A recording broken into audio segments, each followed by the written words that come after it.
Buen día a todos. El día de hoy vamos a presentar la comunicación celular junto con mis compañeras Erika Tatiana Peña, Lauren Moreno, Lizeth Ortiz y María Olaya, así como la persona que les habla, Lorena Córdoba.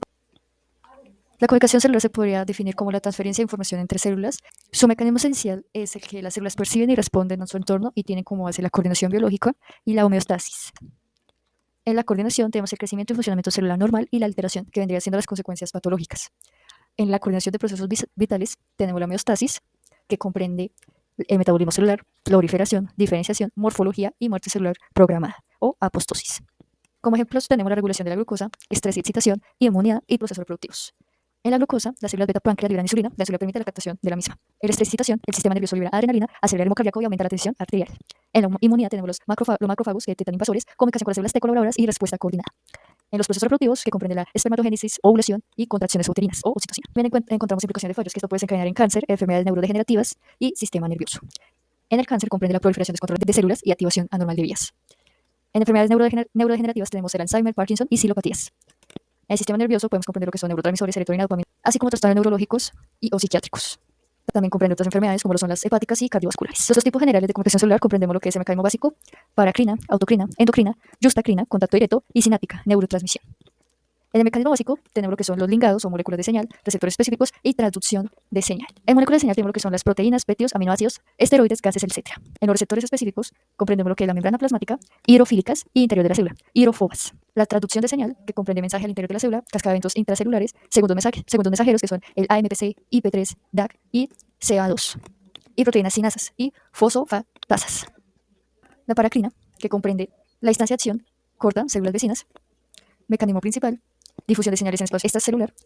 Como ejemplos comprendemos lo que es la respuesta inflamatoria, que es la histamina, regulación vascular, óxido nítrico, desarrollo embrionario y crecimiento trisular. Regulación pancreática. En la autocrina tenemos en distancia de acción sobre la misma célula, con su mecanismo principal, la célula secreta y recibe su propia señal. Como ejemplos tenemos la respuesta inmune, crecimiento celular en cáncer, regulación cardíaca y hormonas esteroideas. La endocrina, por otra parte, en la distancia de acción larga, células distantes. Su mecanismo principal, hormonas que viajan por el torrente sanguíneo. Los ejemplos que tenemos son la regulación de la glucosa, la insulina anteriormente mencionada, crecimiento y desarrollo, hormona de crecimiento, respuesta al estrés, hormonas esteroideas y partilactancia, oxitocina. Función cardíaca. En la justacrina, contacto directo, comprende la distancia de acción, contacto físico estrecho célula-célula, mecanismo principal, interacción ligando-receptor de la membrana, uniones en hendidura e interacción célula-matriz extracelular. Como ejemplo, comprendemos el desarrollo de diferenciación celular, uniones de hendidura y presentación de antígenos. La sináptica, neurotransmisión, comprende su distanciación corta entre neuronas o célula diana. Mecanismo principal, liberación de neurotransmisiones en la sinapsis.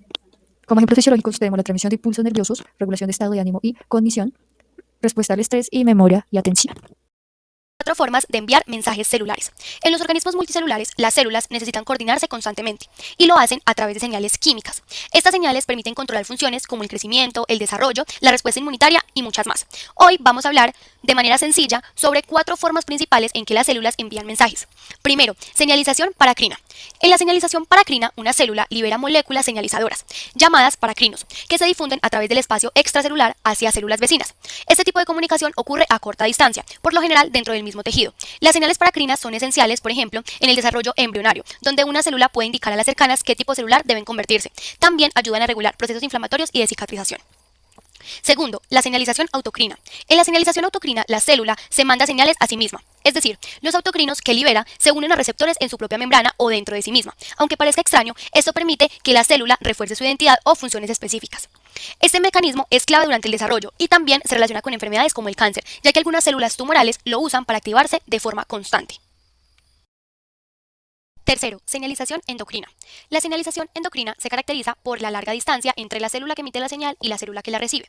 Las señales, en este caso llamadas hormonas, viajan a través del torrente sanguíneo hasta alcanzar células diana que pueden estar en órganos completamente diferentes. Por ejemplo, una glándula endocrina puede liberar una hormona como la insulina, que actúa en diferentes partes del cuerpo para controlar los niveles de azúcar. Este tipo de comunicación es más lenta que la paracrina, pero muy duradera. Cuarto, señalización yuxtacrina. En la señalización yuxtacrina, también llamada dependiente de contacto, no hay difusión de señales a través del espacio. Aquí, las células deben estar físicamente unidas, ya que la señal está anclada a la membrana de la célula emisora o en la matriz extracelular. La célula receptora debe tocarla directamente para que se produzca la comunicación. Este tipo de señalización es fundamental durante la formación de tejidos y en la organización celular. Como hemos venido analizando, las células tienen distintas formas de comunicarse. Entonces, a corta distancia corresponde a paracrina, consigo mismas autocrina, a larga distancia endocrina o mediante contacto directo la yuxtacrina. Cada una de estas formas cumple funciones vitales en nuestro cuerpo. Los mensajes celulares se tratan de cómo las células se comunican entre sí para coordinar función en el organismo. Uno de los principales son molécula señalizadora, membrana plástica, dominio de quinasa y iones.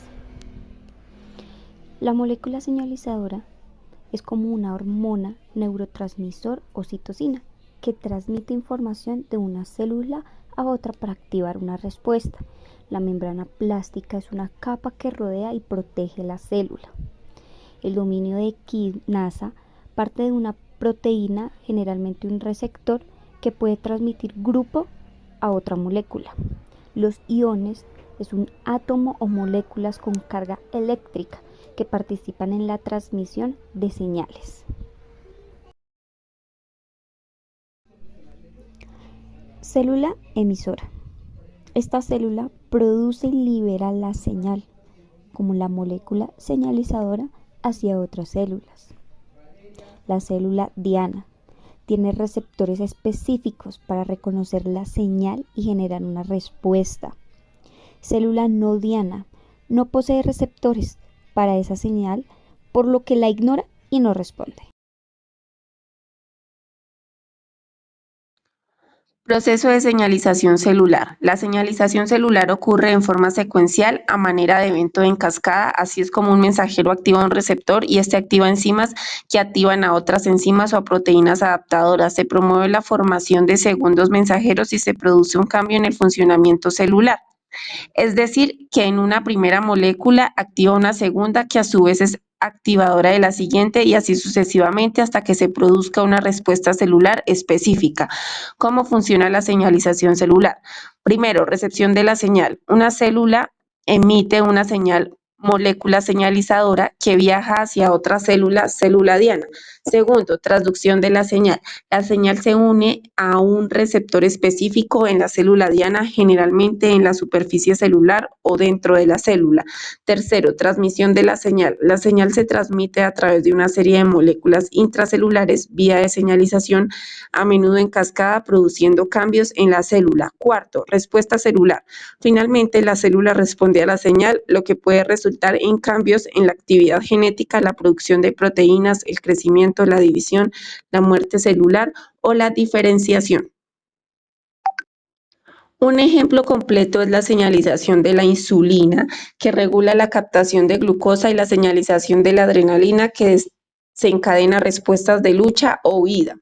Primero, unión del ligando. La insulina, una hormona producida por el páncreas, se une a su receptor específico, receptor de insulina, en la membrana celular de diversas células como las células musculares y adiposas. Segundo, adaptación del receptor. La unión de la insulina al receptor activa una cascada de señalización intracelular. Tercero, cascada de fosforilación. El receptor de insulina, que es una proteína tirosina y quinasa, se autofosforila y luego fosforila otras proteínas como la proteína quinasa AKT. Cuarto, translocución de GLUT4. La señalización de AKT, entre otras, induce la translocación del transportador de glucosa GLUT4, que es de comportamientos internos hacia la membrana celular. Quinto, captación de glucosa. La translocación de GLUT4 permite que la glucosa del torrente sanguíneo ingrese a la célula, disminuyendo los niveles de glucosa en sangre y proporcionando energía a la célula. Un ejemplo es en el desarrollo embrionario, en el que algunas células reciben señales para convertirse en tejido muscular, otras en tejidos nerviosos o en órganos, aplicándola en temas médicos o biotecnológicos, como las terapias génicas, donde se introducen genes funcionales en las células para corregir enfermedades hereditarias. También tenemos el desarrollo en la inmunoterapia del cáncer. Se diseñan células inmunes con los linfolitos T modificados. También en la vida cotidiana, cuando una persona está estresada antes de alguna situación de peligro, el cuerpo activa una respuesta celular coordinada a través del sistema nervioso y hormonal. El cerebro detecta la amenaza y envía señales al hipotálamo. Se activan las glándulas suprarrenales que equilibran la adrenalina y el cortisol. La comunicación celular es importante porque permite que las células trabajen de manera coordinada, regulando procesos vitales y que nuestro cuerpo se adapte a cambios internos y externos, garantizando la supervivencia y equilibrio del organismo. A continuación, dejamos las referencias que utilizamos para la elaboración de nuestro trabajo.